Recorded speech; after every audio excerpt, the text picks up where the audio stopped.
but From Dusk Till Dawn she was a vampire, and I think that doesn't count. And welcome back to another episode of Exposing Ourselves. I'm Travis Ritchie, and this is episode 25. This is the show where we expose each other to new things. Matt, a big music fan, will assign me one of his favorite albums or playlists to listen to each week, and I, a movie buff, will give him one of my favorite films, and we come together on this very podcast to discuss it all. And with me, as is the case every week, is my good friend Matt Runquist. Hey, Travis, how you doing? This week, I watched the movie The Hitman's Bodyguard, and you listened to classic Tegan and Sara album, The Con.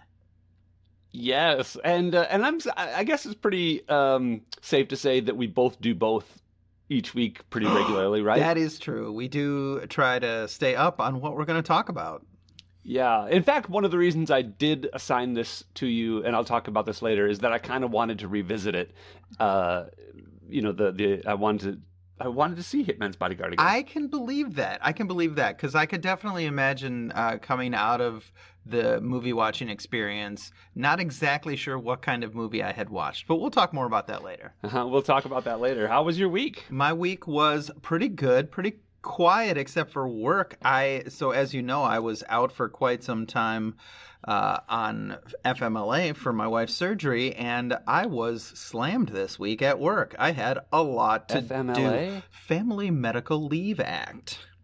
Yes. Got it. In 1990, I want to say 4, Bill Clinton signed the FMLA, which ensured that a company couldn't fire you for leaving to take care of a family member or getting pregnant or that sort of thing. And you can't just say, I was out on FML. FML, it's a different thing, and it also puts you out of work, but your job... That's what you say when you become out of work. Yeah, FML. When your job is not protected by law. Yeah, yeah.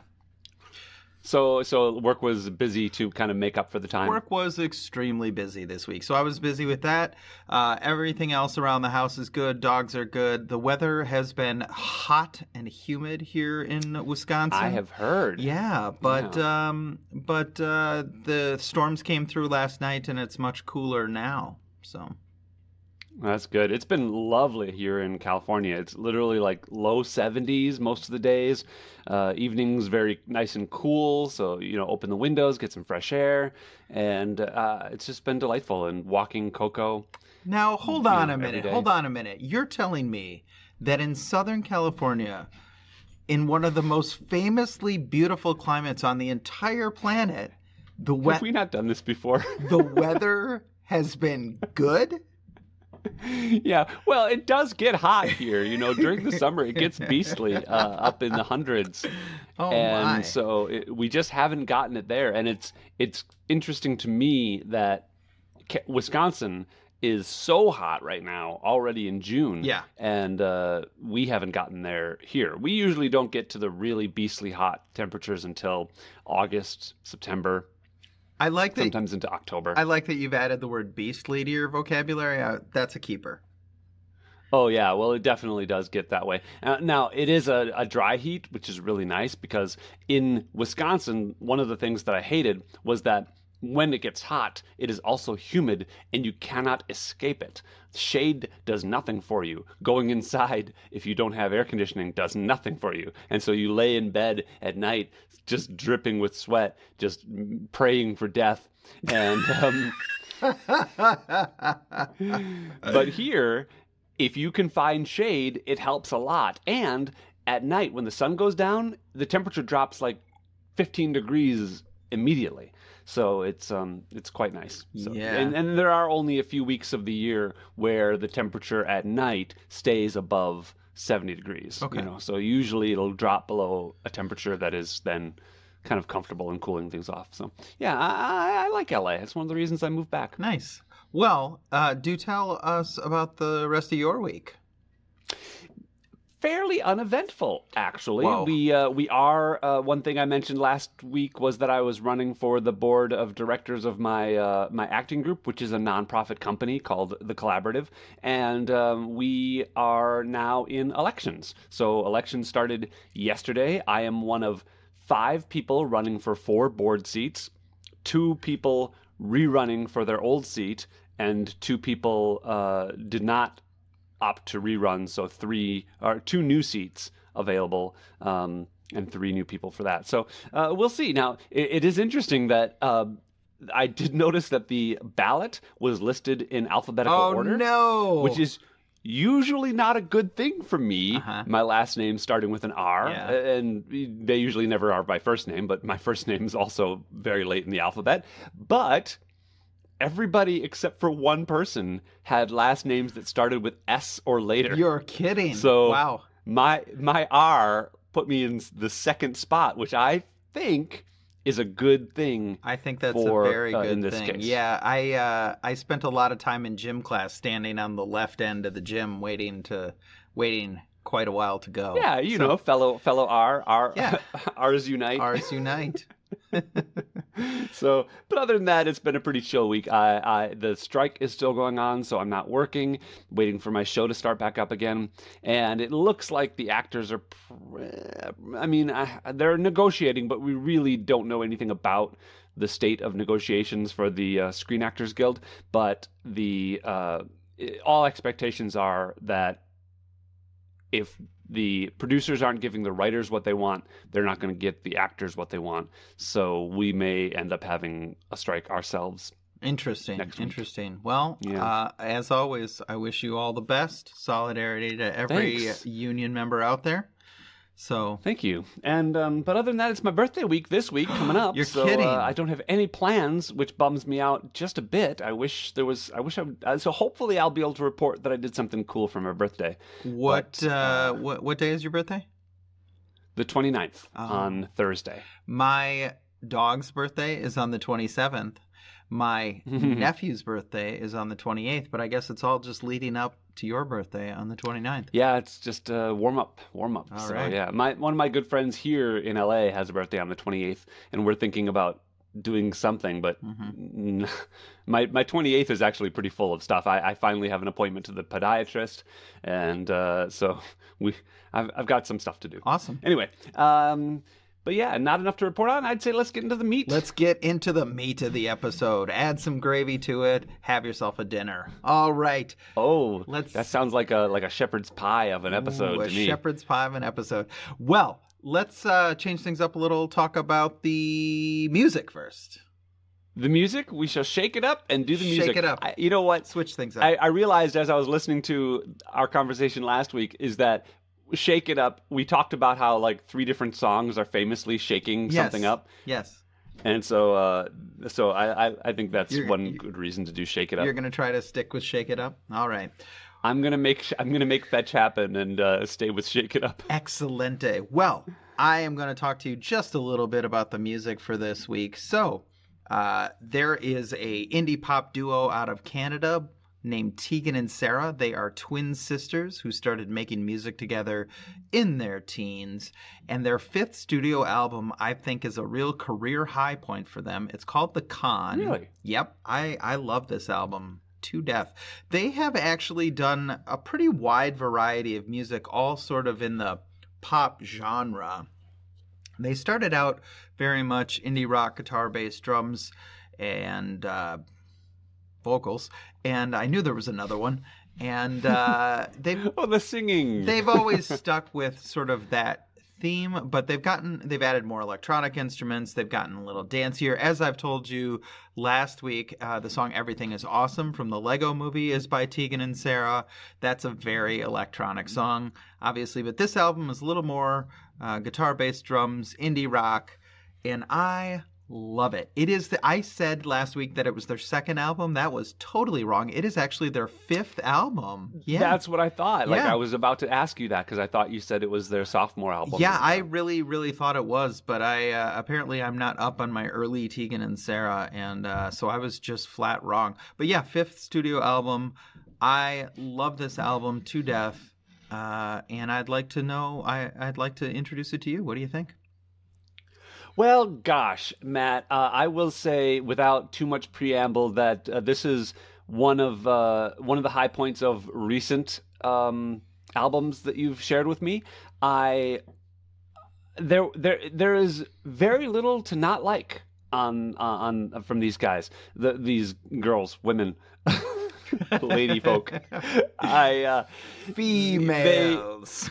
the they are no I their talent is undeniable when you listen to this album. It is their songwriting skill is very clear, and uh, I really liked it. I'm not sure that it's strictly my like favorite kind of music necessarily.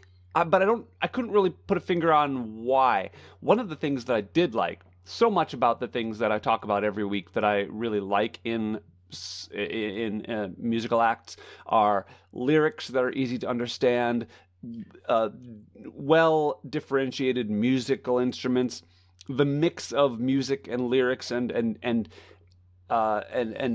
listen, do you remember when we were listening to Haim and I said Yeah. that they were overproduced? Yes, I do There very was just well. like Yeah. there was too many ingredients in the pan, right? Hmm. I thought that Tegan and Sara do ingredients perfectly. So there were it was definitely produced. They throw kind of a lot of stuff in there. It's very complex, Hmm. but in a good way, in a way that like Mozart is complex. There's a Hmm. lot going on, but it all is purposeful and means something. And so I really appreciated that listening to them, and I liked it better the second time through, for sure, because I think the first time through was almost a little confusing to my brain. It was Mm. kind of such a lot going on, Sure. and each song is different and kind of unique. Their singing style is not usual, Hmm. so I kind of appreciated that.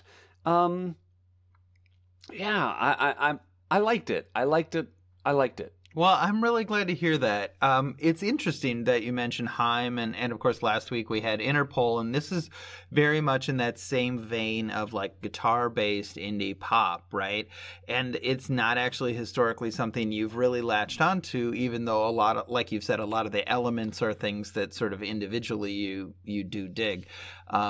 But Right. yeah, Tegan and Sara, and I will say, especially this album, at least for me, I think they really got the mixture of elements right on this in terms of Hmm. like hooks. You know what hooks are, right? They're like, Yeah, yeah. yeah. And so musically, You can like, explain it for our audience, for yeah, those musically, of they're like those little phrases that sort of get stuck in your brain.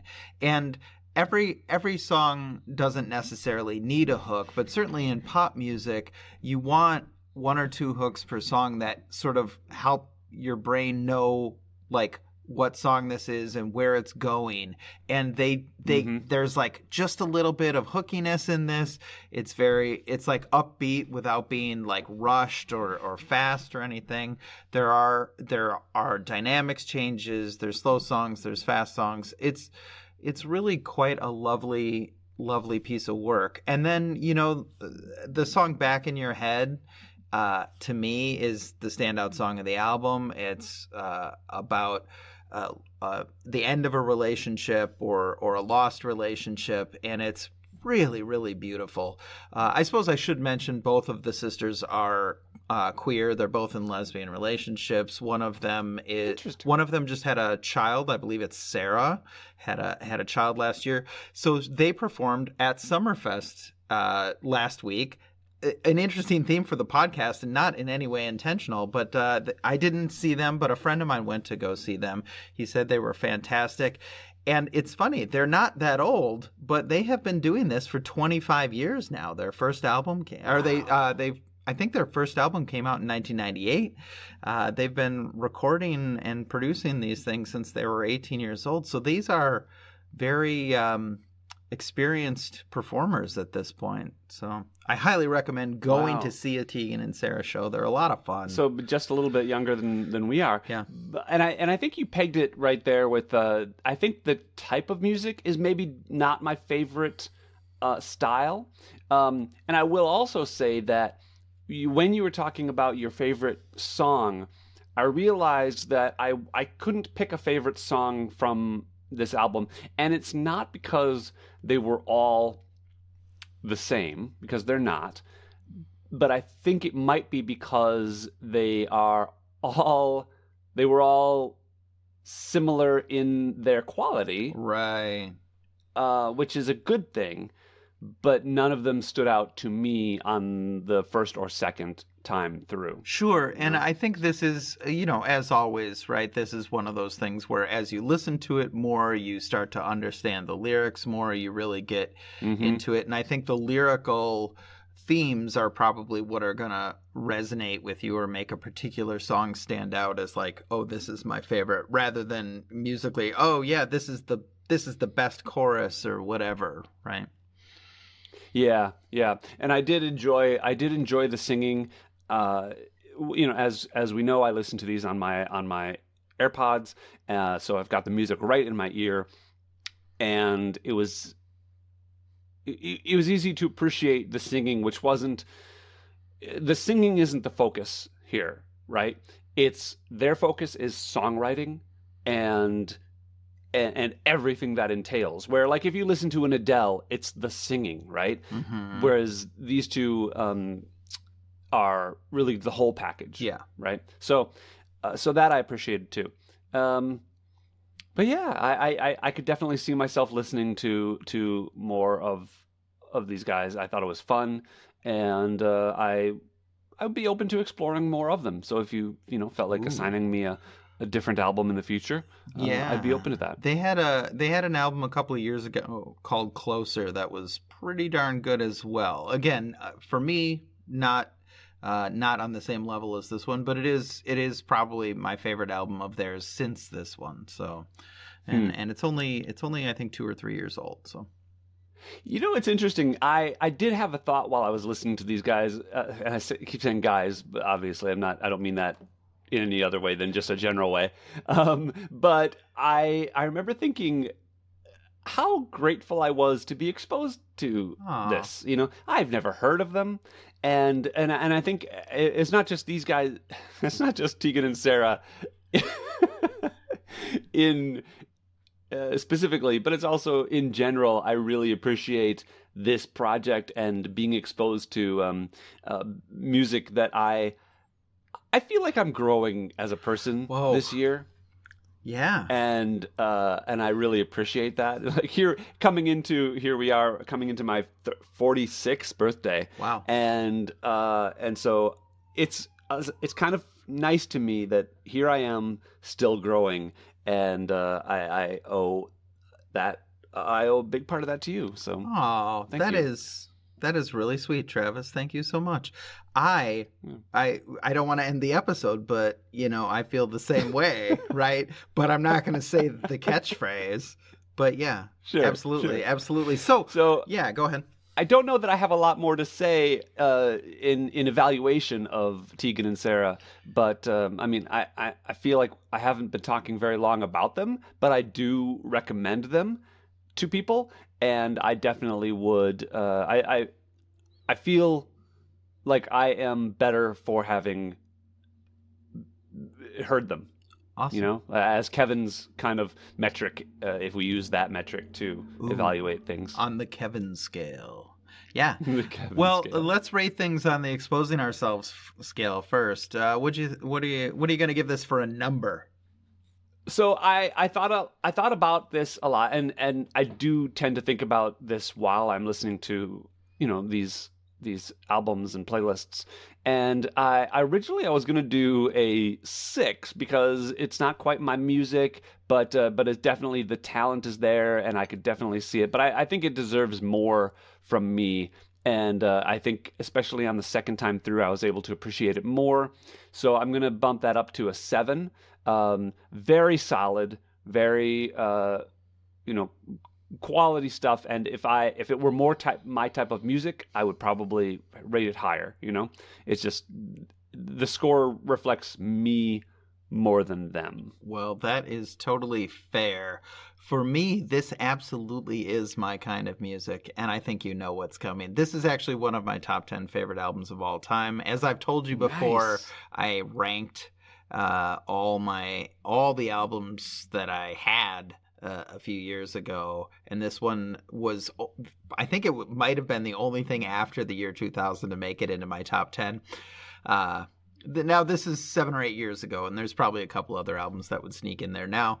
But anyways, point being, yeah, this is a 10 for me. This is a perfect album, Wow. perfect Wow. piece Okay. of pop guitar, singing. I love it, absolutely love it. So that's a 10. That's interesting. And this makes me. One of the things that's come about from this project of ours is that I have been able to disconnect my need for you to love a thing that I love. And I feel like you have already kind of been there. You've been better about that than I have. But I think back to our Spider-Man debacle, and it's this things like this where it's clear this is your favorite thing, and it's not my favorite thing, but that's okay, and I'm grateful to having been exposed to it. Make me want to assign you some of my very favorite movies that I know you won't like, but just to have you watch some of them. Yeah. But we'll see how that happens. Well, I'm always up for anything. And listeners, if you do want to go back and listen to the Spider-Man debacle, it's episode 7 from season 1. Good memory. So anyway, so a 7 from me and a 10 from you. That's it's pretty solid. That's pretty like solid. it. All right. What did I have to watch this week, Travis?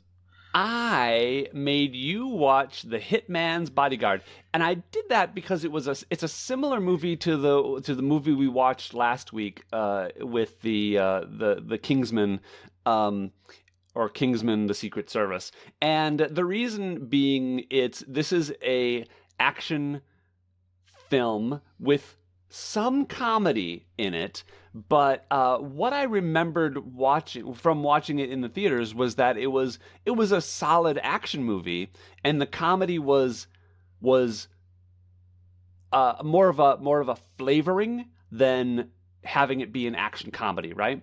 And it's by Patrick Hughes, who is not someone I was aware of as a director before this, and it stars Ryan Reynolds and Samuel L. Jackson. This is Ryan Reynolds after his breakout with Deadpool, where he became like superstar Ryan Reynolds.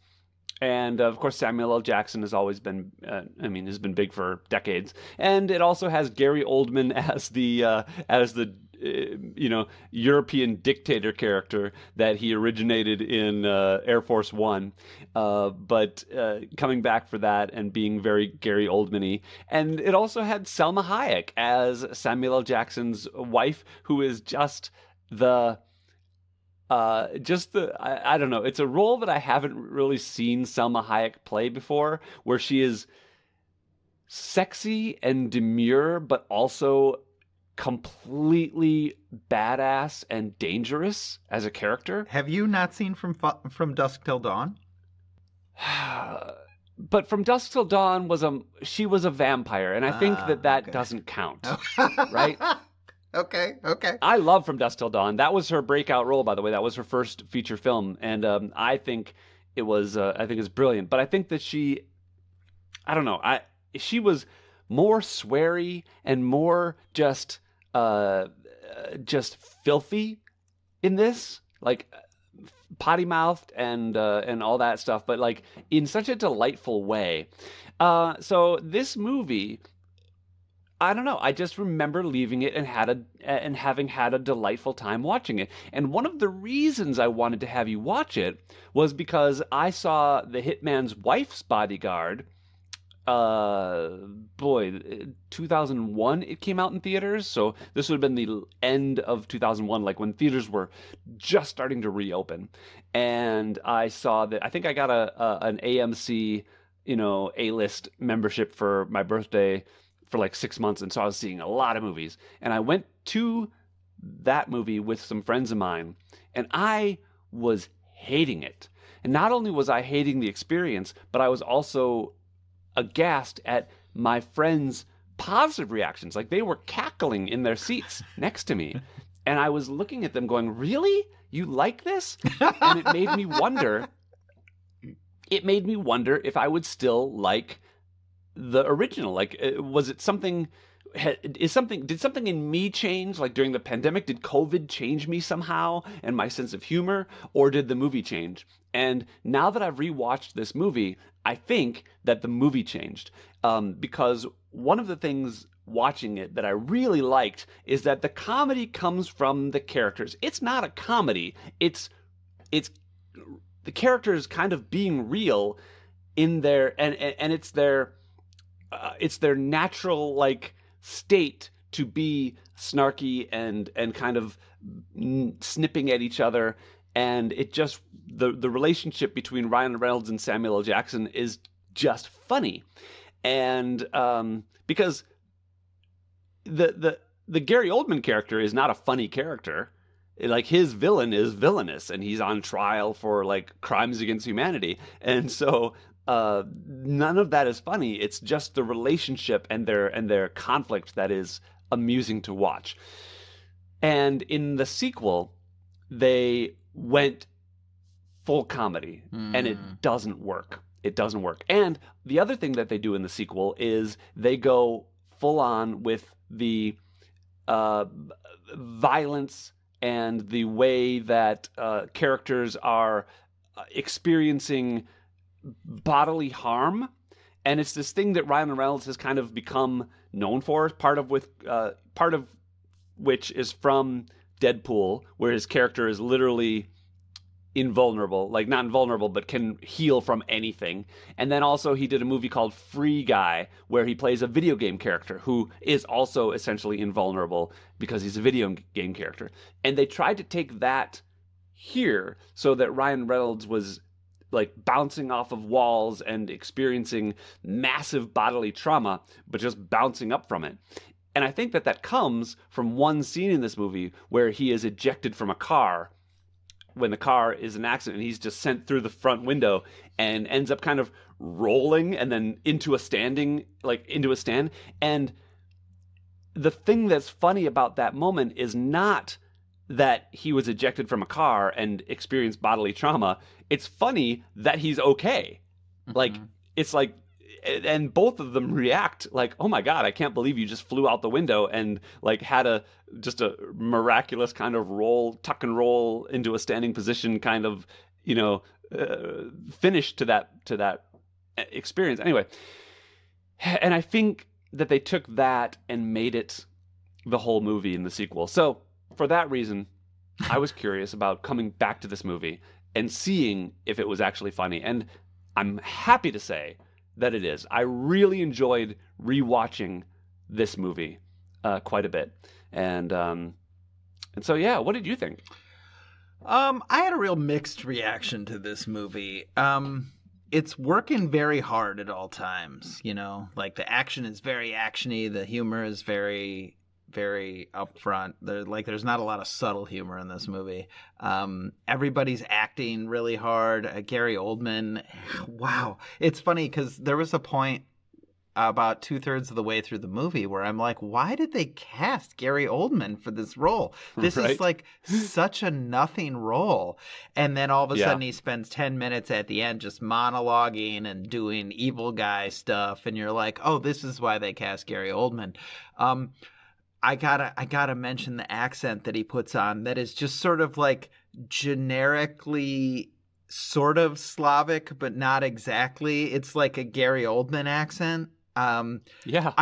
Unless it could actually, this is me, right? This could be like a perfect Belarusian accent. I wouldn't know because as far as I know, I've never met a Belarusian, right? I assume their accent is similar to other Russians, who native speakers of the Russian language. But his accent is very indistinct in this movie. So, but I don't want to dwell on that or anything. It was just it felt like a weird choice.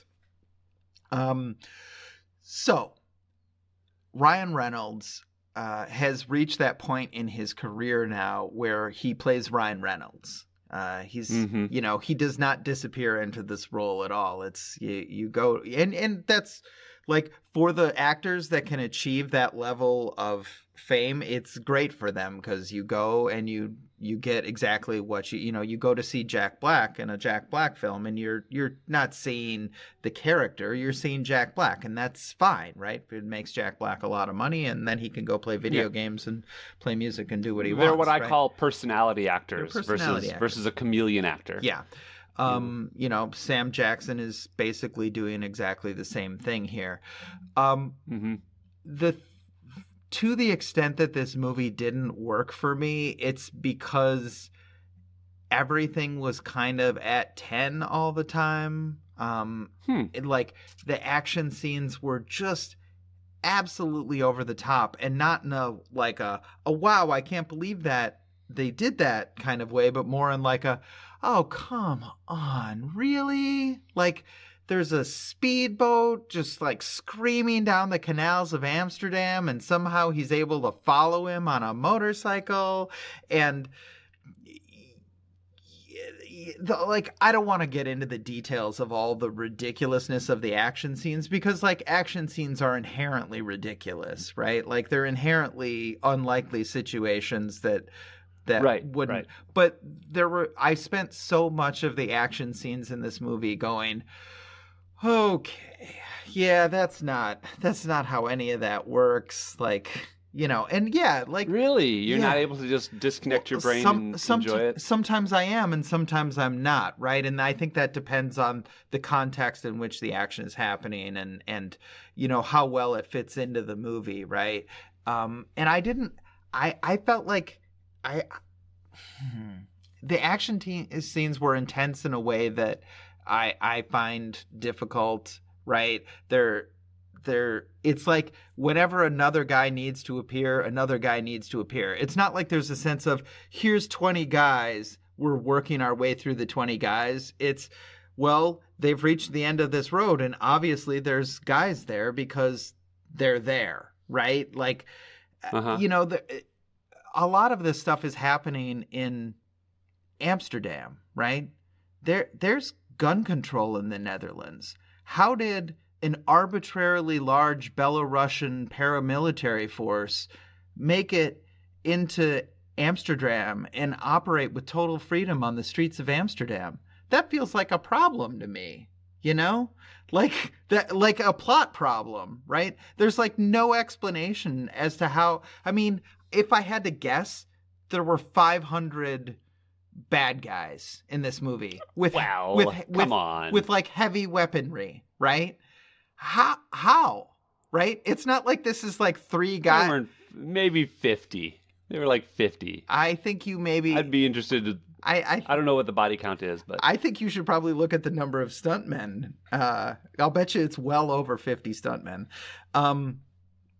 But like, I just have a hard time turning off my brain, right? Like, okay, so you've got this dictator, and you're bringing a dictator to justice in front of the International Criminal Court. And not to be like racist or anything, but like, this is like an Eastern European dictator. This isn't like a guy from some unnoticed part of the world that we were finally able, like, he's not like a warlord from the jungle who had like a couple hundred followers. Like, this is like, we're, the implication here is like we're bringing in Putin or something, right?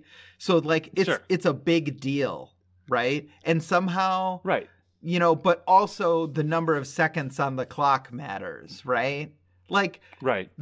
There's a roving gun battle across the city, but we're very concerned about whether or not it's 5:01 or 4:59. Like, that feels arbitrary to me. A little arbitrary, sure.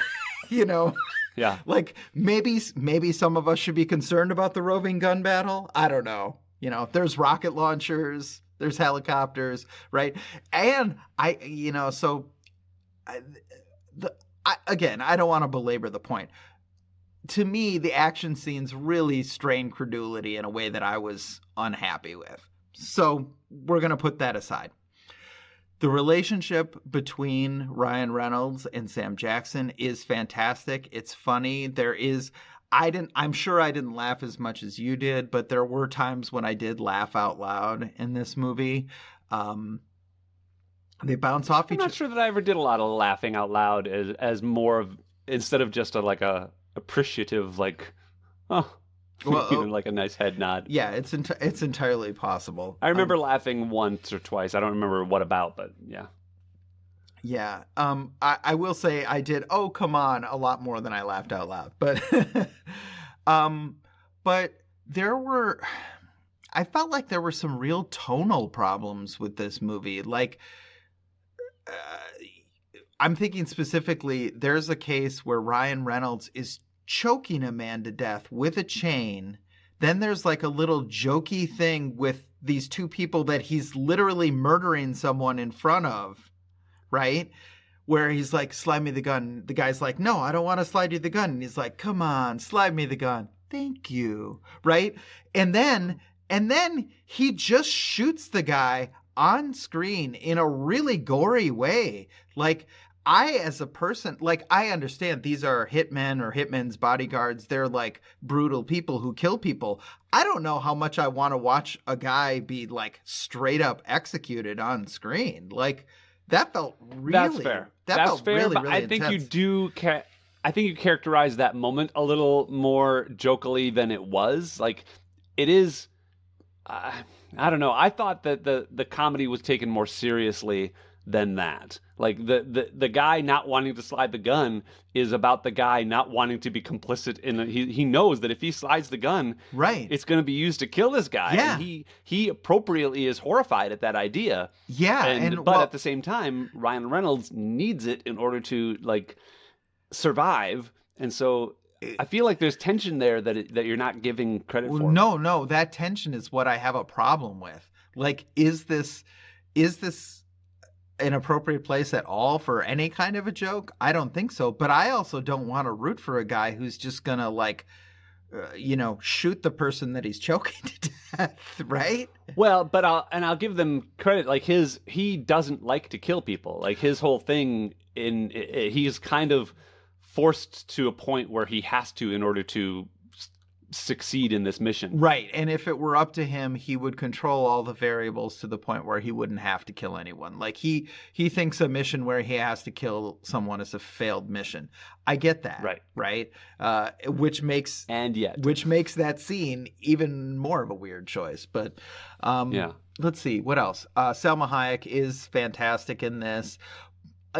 But again, she's a character who I think I feel like the characterization of all these people is a little weak. Like, is Sam Jackson a loose cannon who will kind of do anything? Or is he the kind of guy who can successfully assassinate dozens of people and, enough ancillary people that he claims to have killed over 250, right? Like, because in this type of world, an assassin is a very, like, I'm thinking of like The Professional, right? You think of Jean Reno and The Professional and how he's like, he controls all the variables. He's sort of like the assassin version of Ryan Reynolds. But here's this guy who just like throws around, he just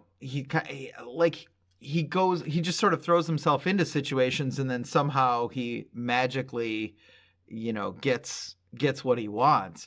And he tends to be very lucky. Yeah, he tends to be very lucky. And I get from a characterization standpoint why that is the case, but it also doesn't make a whole lot of sense, right? I like the sort of Morticia and Gomez aspect to their relationship, except it's more of a Morticia and Morticia relationship. Like, they're both like into drinking heavily and guns and fighting people and also big romance, right? Sure. I felt like this movie stuffed a lot in too, right? Like, there was definitely a point in this movie where I'm like, aha, we're almost done, right? And then there's like a whole fourth act after the big reveal and Sam Jackson has made it and now he's a witness.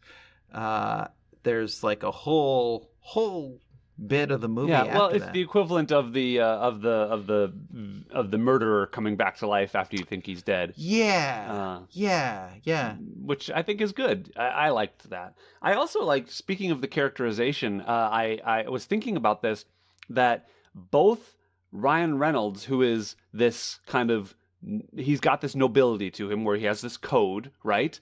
But he uses that code to guard bad people, to be the bodyguard for bad people. Whereas Sam Jackson has his kind of own code where he's a cold-blooded assassin, but he pretty much assassinates bad people. So Yeah. they kind of have this reverse. And so here we'll get into something that I really liked about the movie. I liked when the movie slowed down and walked you through that conflict. And it happens very explicitly and in a very natural way. You know, they're having a conversation about who they are and which side they're on.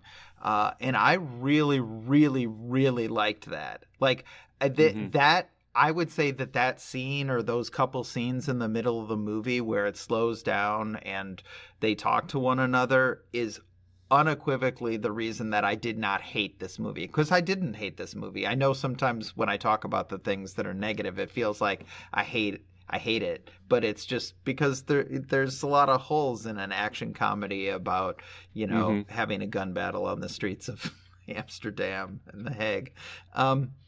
So yeah, you know, I did want to call out, it felt, so in a movie that is a little bit overstuffed, it felt weird to me that they had like a whole scene about how the bad guys got the medical helicopter, right? Like, and again, this is me just sort of calling out this thing, but there was like a little bit where they go into this hospital and they very carefully like get the medical helicopter that they're going to use to evacuate Gary Oldman. Now, it Right. felt totally extraneous, right? It was like 2 minutes that we spent on this that we did not need to spend. Because one, if a medical helicopter shows up to pick up Gary Oldman, I'd be like, yeah, sure, whatever. They stole a medical helicopter, right? And two, like, we never explain how any of the other pieces get into place, right? It's not like not like we've established, oh, we're gonna connect all our dots and show all our work, right? So it felt really weird that they were like, we should probably explain where this medical ambulance is coming from. Right?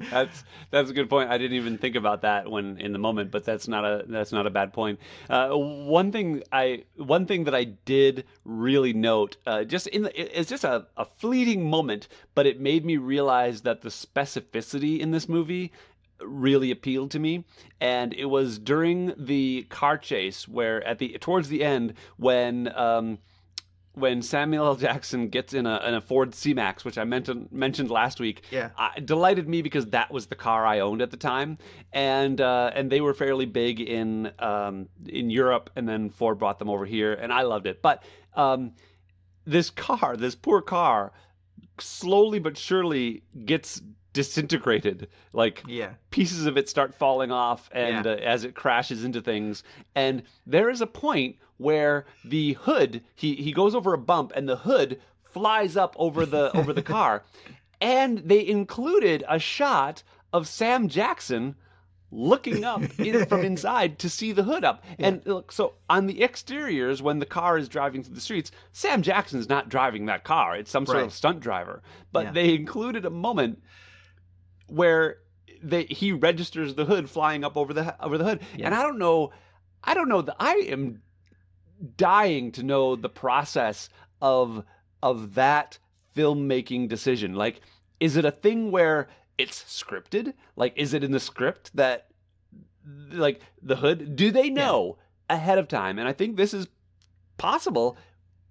Each individual part of the car that falls off as the scene is going, do they plan it out that specifically that they know, okay, at one point the hood's going to fly up over the car, and so they have to rig that to happen, but then they also can know ahead of time that they need a reaction shot from Sam Jackson to like, I don't know. It Yeah, was a no, moment that made my brain go, "Oh my God, this is all brilliant." yeah, it is a good call out. And I will say that one thing I've complained about in the past is action sequences where you can't tell what is going on. And by and large, this avoids that. Like, there are a Hmm. bunch of times when I'm like, why is this happening? But there was never really a time where I was like, wait, what just happened? Who did that? Because there were multiple groups in play, occasionally you could be like, wait, was that one of the Interpol guys, or was that a Belarusian, or was that some other, like, there were a lot of moving pieces here. And I will say there was, so Amy and I watch RuPaul's Drag Race, and there's a very funny point in that there's a drag queen in there who was called Thorgy Thor, and she was very Oh, much yeah, I know known. Thorgy Thor. Yeah, she was very much known for like always adding more elements and more elements and more elements. And there's a note where RuPaul just goes, Thorgy, edit. Right? And there were several times in this movie when I was just like, Thorgy, edit. Like, you don't have to put everything in the movie. Like, this movie would have been improved by maybe cutting down the cast a little bit, maybe cutting down the action just like paring the action sequences down in length or ridiculousness, just to bring them back to earth a little bit, maybe get the movie under 2 hours, like just to kind of tighten it up a little. There's the back and forth relationship between Ryan Reynolds and Sam Jackson. There's the back and forth relationship between Salma Hayek and Sam Jackson. There's the scenery chewing by Gary Oldman. There's the big back and forth relationship between Ryan Reynolds and his paramour. Like, there's a lot in, like, they really just put everything in, and I just, Thorgy, edit. I will say that the movie is under 2 hours, technically. It's no way. Is it really? 1 hour and 58 minutes. Yeah. And well, but I also think that for me, I don't on this movie have that problem with it being overstuffed. I thought it was stuffed just the right amount, but the sequel definitely has that problem because it includes more cast members, more comedy, more outlandish action. Mm-hmm. And for that reason, I really didn't like it. And notably, I did look up the Rotten Tomatoes scores for these, and the sequel rated. So this movie, you're not alone for not loving this movie, by the way. The tomato meter on The Hitman's Bodyguard was only 43%, so not fresh. Okay. And but the tomato meter on the sequel was 26%. Oh my! Very, very not fresh. But weirdly, the audience score was higher. Sure. On the sequel, which I guess leave it to audiences to love, worse stuff because you never go broke appealing to the lowest common denominator. But the sequel did not make nearly as much money either, so that I think was probably a big problem. And maybe, that reflects with the audience score because they only got the people who went to see it because they loved it rather than having an actual representative score. So yeah, speaking of scores, you want to go ahead and give this a score? All right. So this is right in the middle for me. For sure, there were things that I did really like about it, and I certainly didn't hate the experience of watching this movie, but there were a lot of problems. I'm just debating whether it's slightly below or whether it does make it up to 5 level. Tough call. Well, I see that beautiful smile of yours, and I'll give it a 5. It's that's good. Yeah, I mean, there were enough. I enjoyed it. Right? It's fun to look at Salma Hayek. It's fun to listen to Sam Jackson say the F word, and it's fun to watch Ryan Reynolds do his thing. It was fun to see Salma Hayek say the F word. I really enjoyed watching her swear. Yeah, that's your bag in this movie. Fair enough. All right. I don't know. I didn't know it was before now, but I guess it is. All right. So I give it a 5. Great, a 5. I definitely am going to go higher than a 5. I think I really enjoyed rewatching this movie, and I think it's a solid 8 for me. Okay. I will enjoy watching it again in another 5 years, Hmm. and checking back on these guys. I wish the sequel had been better. I think it kind of didn't need a sequel. I think the sequel was Yeah. rushed because this movie made money. It'd be nice if it Yeah. was just a standalone thing. You know what's funny? I did you watch this on Tubi? I did. Yeah.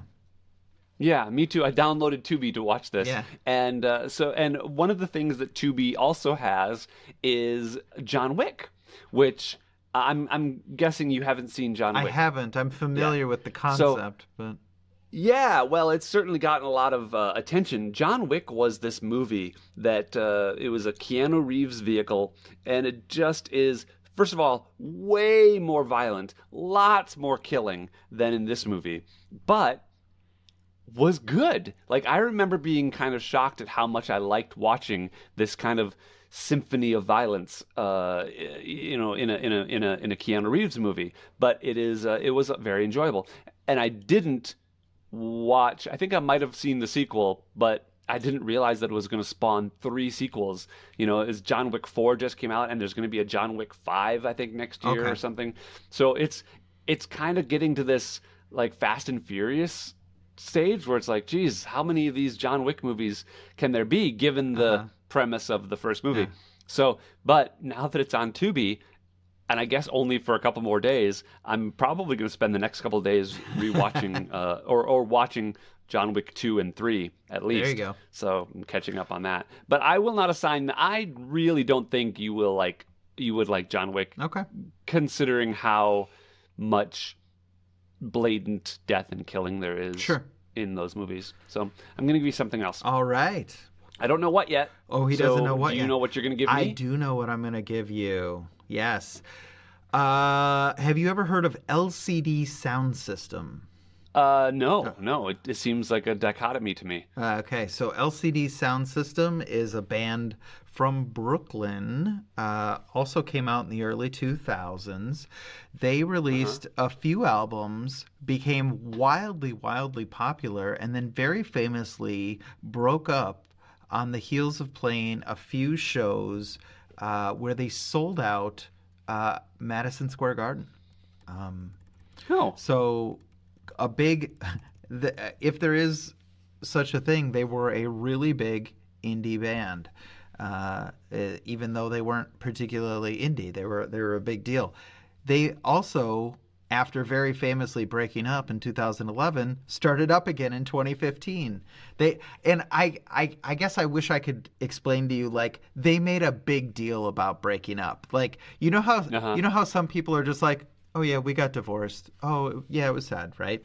These are the people that are like, we got divorced. He was cheating on me. It was ridiculous, and like the people who just spread their mess like all over the internet. That is what this was. It was like, we're gonna have these shows at Madison Square Garden, and we're breaking up, and we're never making another album again.